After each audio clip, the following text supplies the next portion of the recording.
हर हर महादेव साथियों, आप सभी का अपने चैनल लव यू जिंदगी हॉट टचिंग स्टोरी में स्वागत है। आप सुन रहे हैं अपनी पसंदीदा कहानी सुहानी सी एक लड़की। तुम्हारा दिमाग खराब हो गया है क्या सुहानी? इस तरह से क्या कोई शादी के लिए हाँ कहता है? रिया सुहानी पर चिल्ला रही थी। रिया एक इकलौती लड़की थी जिसको कि अमित के बारे में जानकारी थी। उस समय उसने खुद सुहानी को अमित से दूर रखने के लिए कहा था, क्योंकि उसकी नज़र में सुहानी अमित से फ्लर्ट कर रही थी। और आज जब सुहानी ने सत्यम जी के चुने हुए लड़के से शादी करने के लिए हाँ कह दिया था, तब तो रिया को पूरी तरह से सुहानी पर गुस्सा आया था।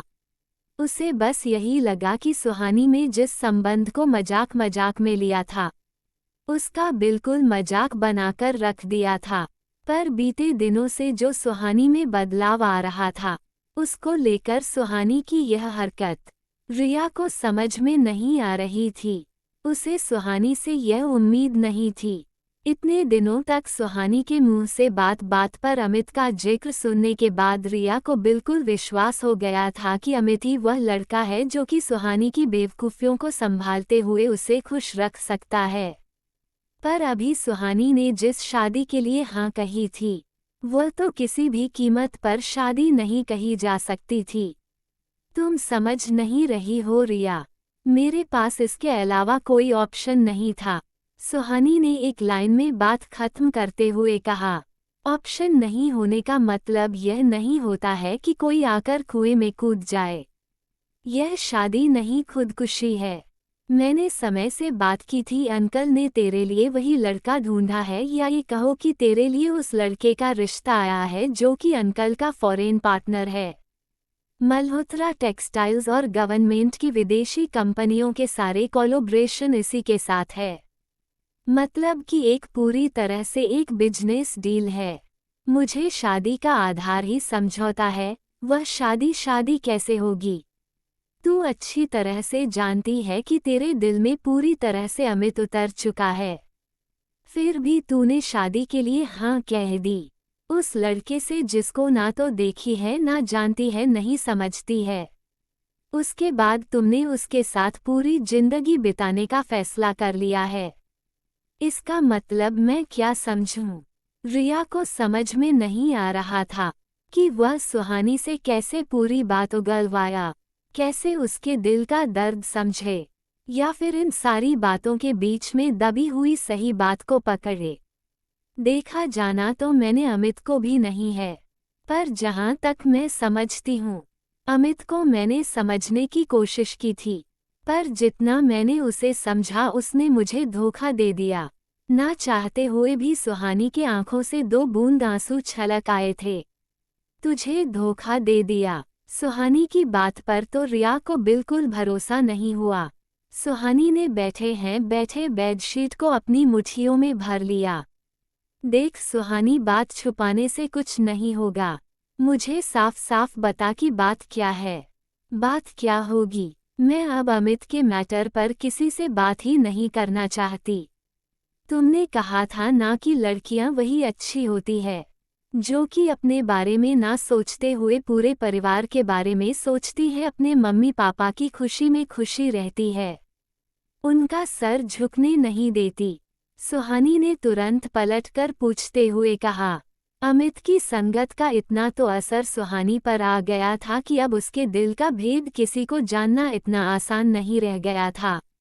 वरना अगर यह पहले वाली सुहानी होती तो अब तक रोते चिल्लाते सारी बात बिना पूछे ही हर किसी को बता चुकी रहती। हाँ मैंने कहा था, लेकिन इसका यह मतलब कि नहीं किसी और की खुशी के लिए हम अपनी खुशी का कोई मोल ना रखें। दूसरे की खुशी को देखने के लिए हम अपनी खुशी, अपनी इच्छाओं को, यहाँ तक कि अपने आप को भी मार ले। रिया ने सुहानी को समझाते हुए कहा। कहना क्या चाहती हो? रिया सुहानी ने पूछा। मैं बस यही कहना और पूछना चाहती हूँ कि अमित का तूने क्या किया। देख सुहानी, तू मुझसे झूठ मत बोल कि अमित ने तुझे धोखा दिया, क्योंकि मैं अच्छी तरह से समझ रही हूँ अमित धोखा देने वाला इंसान नहीं है। और मैं तुझे भी अच्छी तरह से जानती हूँ कि तेरी और अमित की रोज बात होती है। तू धीरे धीरे अपने प्रेम में आगे बढ़ती जा रही है और तुमने जो एक आशा की डोर अमित के मन में दी है कि तू उसी के साथ है आगे बढ़ेगी, तो वह भी अनदेखी अनजानी तेरी उंगली पकड़कर इस रास्ते पर चल पड़ा है। तो अब ऐसे कैसे बीच रास्ते में अपने कदम अलग कर सकती है? कैसे अपना रास्ता बदल सकती है? कम से कम एक बार भी तो उस इंसान के बारे में सोचना जो कि तुझ पर मरता है। तू क्यों उससे जीते जी मारना चाह रही है? सुहानी से पूछा। अमित और सुहानी के बीच हो रही बातचीत रिया से छुपी हुई नहीं थी। कभी कभी बातों ही बातों में सुहानी के होठों से अमित की दीवानगी इस कदर रिया के सामने निकल जाती थी जिससे कि रिया को समझते ये देर नहीं लगा था कि बात बहुत आगे बढ़ चुकी है। मैं किसी को मार नहीं रही बल्कि लोगों ने मुझे मारा है, सुहानी बोली। पर बात क्या हुआ है तू मुझे बताएगी? रिया ने सुहानी के कंधों को पकड़कर छोड़ते हुए कहा। जवाब में सुहानी के आंखों से बेहिसाब आंसू निकलने लगे। ठीक उसी वक्त सुहानी के फोन पर अमित का कॉल आने लगा। सुहानी ने अमित के नंबर को नाम से नहीं बल्कि हॉट की इमोजी बनाकर किया था। सुहानी ने एक नज़र अपने बजते हुए मोबाइल की तरफ देखा। एक तरह से बीच में फोन आने पर वह निश्चिंत हो गई थी कि अब रिया के सवाल खत्म हो जाएंगे। लेकिन अमित का फोन देखकर वह गुस्से में भर उठी थी। अब सुहानी बिल्कुल आर पार के मूड में आ गई थी और अमित से हर एक रिश्ता तोड़ने वाली थी। क्या टूट जाएगा यह अनदेखी वफाओं का डोर? सवाल सामने था। अमित को बहुत कुछ सुनाने के बाद सुहानी को इतने पर भी सब्र नहीं था। उसने तुरंत अपने फ़ोन का कॉन्टैक्ट लिस्ट खोला और अमित का नंबर डिलीट करने लगी। वह जैसे ही अमित का नंबर डिलीट करती, उसके पहले ही रिया ने उसके हाथों पर अपना हाथ रख दिया और उसका फ़ोन छीन लिया।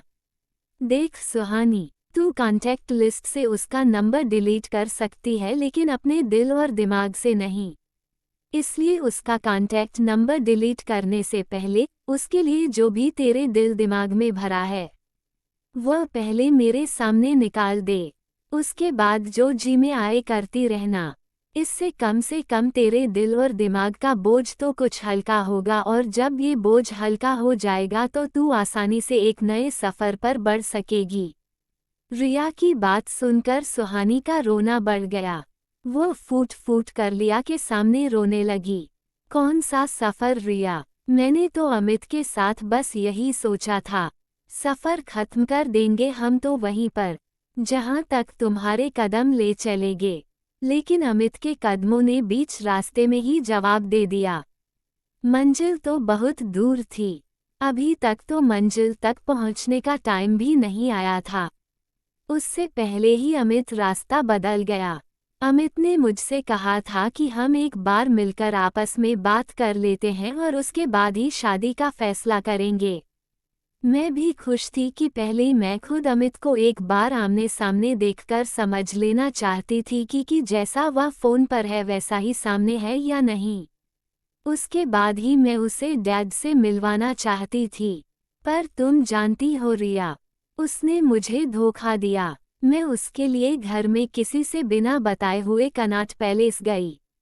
तुमको तो पता ही है कि हमारे घर से कनॉट प्लेस की दूरी कितनी है। पर फिर भी मैं दिल्ली की ट्रैफिक को ध्यान में रखते हुए 7 बजे की जगह 6:30 बजे ही कनॉट प्लेस पहुंच गई थी ताकि अमित से मिल सकूं। 6:30 बजे तक जब मैं कनॉट पैलेस पहुंची हूं तो मैंने वहां से अमित को फ़ोन किया है। अमित ने भी मुझसे यही कहा कि वह रास्ते में है, बस 10 मिनट में पहुंच जा रहा है। 10 मिनट की जगह मैंने उसका 20 मिनट इंतजार किया लेकिन अमित नहीं आया। 7 बजे फिर मैंने उसे फ़ोन किया तो उसका फ़ोन स्विच ऑफ बता रहा था। उसके बाद मैंने 8 बजे तक अमित का इंतजार किया लेकिन न अमित आया न उसका कोई कॉल आया। उसका फ़ोन लगातार स्विच ऑफ बताया जा रहा था। अमित ने मुझे अच्छा बेवकूफ़ बनाया था। खूब अच्छी तरह से मेरी भावनाओं का मजाक उड़ाया है। मैंने उसके लिए अपनी पहली एनजीओ की सैलरी से गिफ्ट लिया था, उसको पैक कर आया था और उसमें अपने दिल की बातें लिख रखी थी लेकिन अमित को इन सब की कीमत पता नहीं। मैं अमित को किसी भी कीमत पर अब माफ नहीं करूंगी।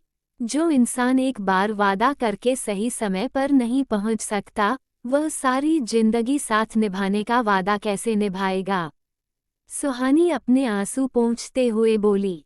तो फिर अभी अमित ने फोन कैसे किया? रिया ने कुछ सोचते हुए पूछा। उसके बाद जब मैं घर आई थी तो डैड की यही फॉरेन पार्टनर है जिनका रास्ते में एक्सीडेंट हो गया था। उनकी हालत बहुत क्रिटिकल है। पहले ही उनकी वाइफ बहुत मुश्किल से कैंसर से जंग जीतकर लौटी हैं। अब बस उनकी रेडिएशन थेरेपी बाकी है। ऐसे में वह अपने बेटे को अकेला नहीं छोड़ सकते थे। उन्होंने सबसे पहले डैड को फोन करके बुलाया। ओरती में जाने से पहले उन्होंने डैड से वादा लिया है कि अगर उन्हें कुछ हो जाएगा तो वह उनके बेटे को अपना दामाद बना लेंगे। कम से कम कोई तो उनके साथ सहारा होगा। डैड ने भी बिना सोचे समझे उन्हें ये वादा दे दिया है, क्योंकि यह केवल डैड के फॉरेन पार्टनर नहीं बल्कि डैड के बचपन के दोस्त हैं। दोनों ने मिलकर एक साथ ही यह बिजनेस शुरू किया था। डैड ने इंडिया में और उन्होंने सीधे न्यूयॉर्क में। पर उनकी फैमिली काफ़ी लॉन्ग टाइम तक इंडिया रहती थी। अभी फ़िलहाल में भी आई हुई है। अब वो लोग इंडिया और न्यूजीलैंड का बिजनेस करके इंडिया में ही सेटल होना चाहते हैं। खैर उनका ऑपरेशन हुआ पर ऑपरेशन सफल नहीं हो सका। उनकी दोनों पैर बेकार हो चुके हैं। डॉक्टर का कहना है कि उनके स्पाइनल कोड पर चोट लगी है। ऑपरेशन से इसका इलाज हो सकता है जिससे कि वह चल फिर सकेंगे, लेकिन इसमें भी 50/50 के चांस है। ऑपरेशन से हुआ तो वह चल सकेंगे वरना उनकी जान भी जा सकती है। पर उन्होंने जैसे जिद पकड़ ली है कि जब तक उनके बेटे की शादी मुझसे नहीं होगी तब तक वह अपने पैरों का ऑपरेशन नहीं करवाएंगे। और अब डैड उनके बेटे के साथ मेरी शादी करवाना चाह रहे हैं, जिनमें कि डैड ने इसके लिए मुझसे रिक्वेस्ट किया है कि किसी तरह से मैं उनका सर झुकने से बचा लूं। अब तू ही बता, मैं डैड का सर कैसे झुकने दे सकती हूँ? वह भी एक ऐसे इंसान के लिए जिसने पहली बार में ही मेरा भरोसा तोड़ दिया है। वफा की बात करते करते बेवफा निकला है। सारी बात बताते बताते सुहानी फूट फूट कर रो रही थी और रिया सारी स्थिति की गंभीरता समझ रही थी। बात सच में बहुत मुश्किल वाली हो गई थी। हालांकि सत्यम जी ऐसे पिता नहीं थे जो कि सुहानी की बात का मान नहीं रखते। वह निश्चित अमित से मिलते और उसके बाद ही कोई डिसीजन लेते। लेकिन उन्हें भी कहाँ पता था कि सुहानी के दिल में कोई और था। अपने स्कूल कॉलेज से लेकर रास्ते में दिखने वाले एक एक दुकान के बारे में सत्यम जी को डिटेल में बताने वाली सुहानी ने इसकी भनक किसी को भी नहीं लगने दी थी। ऐसे में सुहानी की जिंदगी का फैसला जो उन्होंने लिया था, अपनी तरफ से तो काफ़ी सोच विचार कर लिया था। बस गलती यहाँ पर यही हो गई थी कि यह सब कुछ बहुत जल्दी से हो रहा था और चारों तरफ से प्रॉब्लम एक साथ खड़ी हो गई थी। रिया को कुछ समझ में नहीं आ रहा था कि वह कैसे इस सिचुएशन को हैंडल करें। वह न अपनी दोस्त को टूटते हुए देख सकती थी, न ही उसके सपनों को मिट्टी में मिलते हुए देख सकती थी।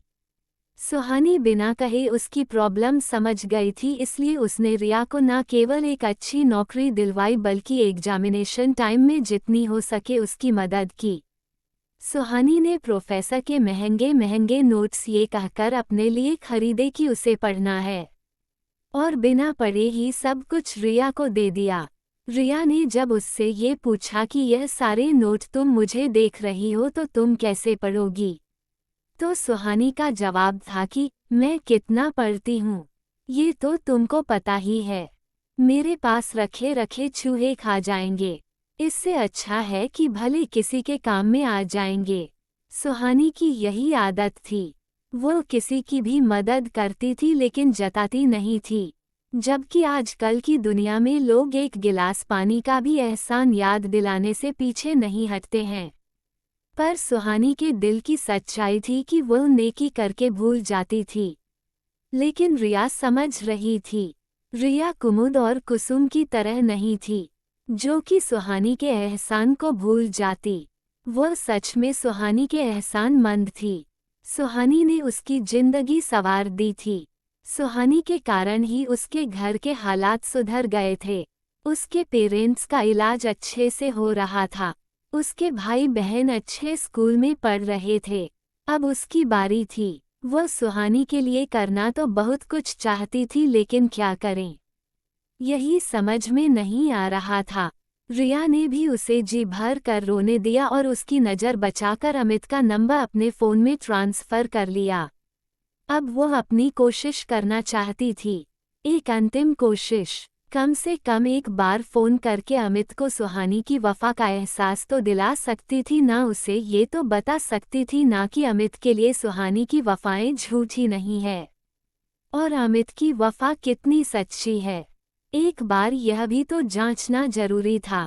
अब इस परीक्षा में कौन पास होगा कौन फेल, जानने के लिए बने रहे अगले भाग तक। आगे बढ़ने से पहले वीडियो को लाइक और चैनल को सब्सक्राइब जरूर करें। कहानी पसंद आती है तो इसे फेसबुक व्हाट्सएप पर अपने दोस्तों के साथ शेयर करें। तब तक के लिए सुनते रहे सुहानी सी एक लड़की। हर हर महादेव।